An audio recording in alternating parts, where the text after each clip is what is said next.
সম্প্রতি international solar alliance গ্রুপে নতুন একটি দেশ অংশগ্রহণ করেছে। সেই দেশটার নাম হলো মলডোভা। এরা 107তম দেশ হিসাবে এই গ্রুপে অংশগ্রহণ করেছে। দেশটার নাম কি বললাম? মলডোভা। এবং ইন্টারন্যাশনাল সোলার অ্যালায়েন্স গ্রুপটি কবে প্রতিষ্ঠিত হয়েছে? মনে রাখবে 2015 সালে এটা প্যারিসে প্রতিষ্ঠা করা হয়েছিল। এবং এই অর্গানাইজেশনের সদর দপ্তর কোথায়? ভারতে গুরুগ্রামে এদের সদর দপ্তর। নেক্সট কোশ্চেন হলো, আজকে একটা বিশেষ গুরুত্বপূর্ণ দিন।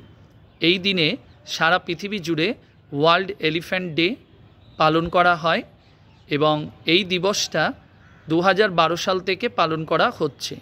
উদ্দেশ্যটা কি? সারা পৃথিবীতে হাতি সংরক্ষণ এবং সুরক্ষিত রাখবার জন্য সারা পৃথিবী জুড়ে এই দিবসটাকে পালন করা হয়। তাহলে কত তারিখে বলা হলো? মনে রাখবে 12ই আগস্ট।